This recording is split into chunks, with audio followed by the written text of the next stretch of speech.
नमस्ते दोस्तों, आप लोगों का स्वागत है मेरे चैनल स्केरी स्टोरीज पर। मैं आप लोगों के लिए डरावनी कहानियाँ लेकर आई हूँ। अगर आप लोगों को मेरी कहानी अच्छी लगे तो मेरे चैनल को सब्सक्राइब करें और बेल बटन को ऑल पर कर दें।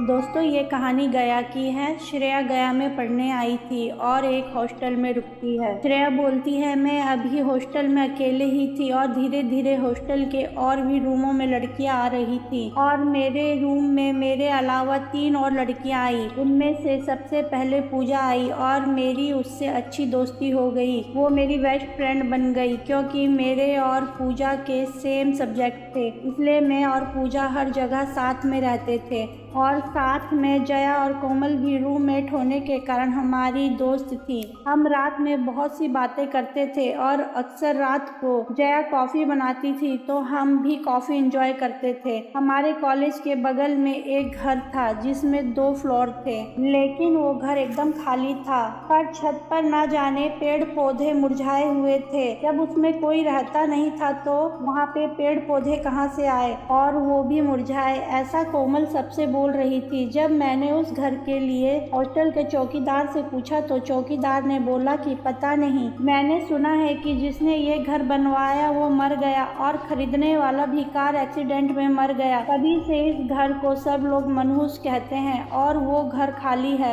मैंने सोचा कि ऐसा भी हो सकता है। फिर मैं अपने रूम में गई, पूजा, जया और कोमल को ये बात बताई। ये बात सुनकर कोमल डर गई और बोलने लगी, तभी छत पर किसी के ना होते भी पौधे हैं और वो भी मुरझाए हुए, ये घर तो भूतिया है। तो मैंने कोमल से बोला कि हमें आज तक ऐसा कुछ उस घर में नहीं दिखा। पता नहीं, इतने दिनों से मैं हॉस्टल में रह रही थी पर मुझे डर नहीं लगा, पर आज थोड़ा डर लग रहा था। रात को हम सब ने कॉफी पी, फिर ना जाने छत पर से किसी के चलने और कूदने की आवाज आने लगी। मैं और पूजा रात में पढ़ रहे थे क्योंकि कुछ दिन बाद हम दोनों के एग्जाम शुरू होने वाले थे। जया और कोमल भी उठे हुए थे। तभी कोमल बोलती है कि इस समय छत पर कौन होगा। जया बोलती है, हाँ, रात के 2 बजे छत पर कौन होगा, इस समय तो छत पर कोई नहीं जाता। मैंने जया और कोमल से बोला कि तुम छत पर जाकर देखो कि इस समय कौन है।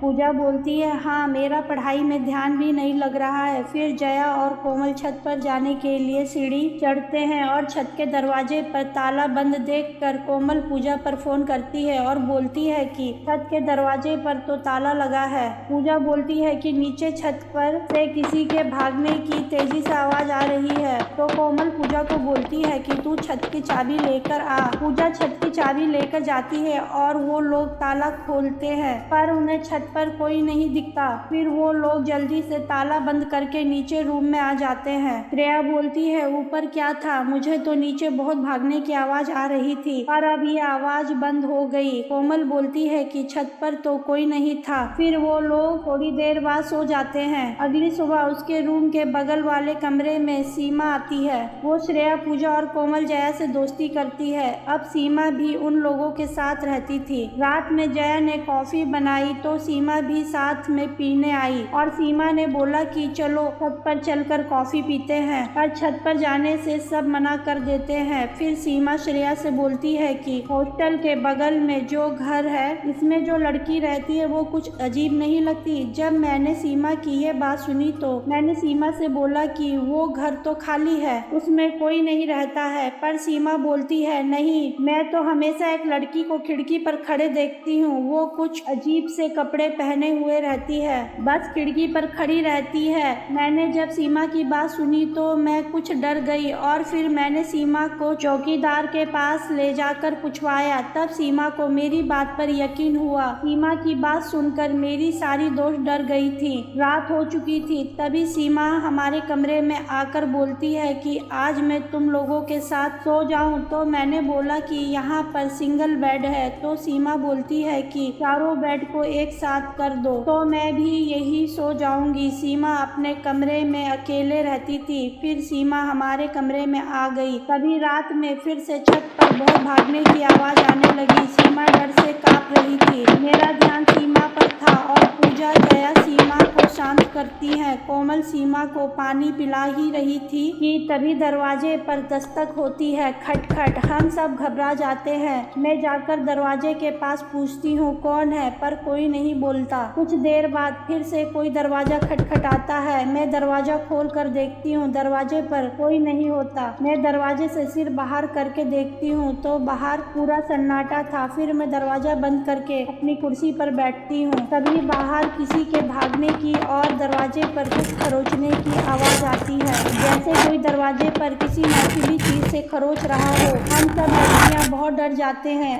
मैं कुर्सी से जाकर बेड पर बैठ गई। तभी बाहर की खिड़की भी खड़खड़ाने लगी। हम सब डर के एक दूसरे को पकड़ कर बैठे थे। सीमा का बदन बुखार से बहुत तप रहा था। जब से सीमा को पता चला कि बगल वाले घर में कोई नहीं रहता है, तभी से उसकी डर के कारण तबीयत खराब होनी शुरू हो गई थी। और आज जो कुछ भी हो रहा है, पता नहीं ऐसा पहले तो नहीं हो रहा था। जब से सीमा ने बताया कि उस घर में लड़की है, उसी के बाद से ये सब हादसे होने शुरू हो गए। रात में हम सब बहुत डरे हुए थे। तभी बाहर बादलों के गरजने की आवाज आ रही थी और बिजली भी चमक रही थी। बारिश बहुत तेजी से होने लगी। खिड़की रुक रुक कर खड़खड़ा रही थी। बहुत ही भयानक माहौल बना हुआ था। हम लोगों को कुछ भी समझ नहीं आ रहा था क्या करें। तभी बाहर खिड़की से भयानक आवाज में कोई बोल रहा था, खोलो नहीं तो मैं सबको मार दूंगी। वो खिड़की उस भूतिया घर की तरफ खुलती थी। मैं और मेरी सारी फ्रेंड्स पसीने से भीग गई थी और डर से सब कांप रहे थे। बाहर भी मौसम हमें डरा रहा था। तभी अचानक बिजली भी चली जाती है और हम सबके मुंह से चीख निकल जाती है। हमारी चीख की आवाज सुनकर चौकीदार अंकल हमारे कमरे के बाहर आकर दरवाजा खुलवाते हैं और हम सब डरे हुए थे। फिर चौकीदार अंकल बोलते हैं कि बच्चों, मैं चौकीदार, खोलो दरवाजा। चौकीदार की आवाज सुनकर मैं बहुत हिम्मत करके दरवाजा खोलती हूँ तो सामने चौकीदार अंकल खड़े थे। वैसे ही लाइट आ जाती है। चौकीदार के पूछने पर कि तुम लोग चीख क्यों रहे थे, तो मैंने बोला कि अंकल लाइट अचानक से चली गई थी और उन लोगों के साथ जो कुछ हुआ वो सब वो लोग चौकीदार को बताते हैं। तभी बाहर से चौकीदार को लगा कि किसी ने उसे धक्का दिया। चौकीदार कमरे में आ गया और उसे श्रेया की बात पर यकीन हो गया। चौकीदार हनुमान जी का भक्त था। वो सुबह शाम पूजा किया करता था। अभी चौकीदार कुछ समझ पाता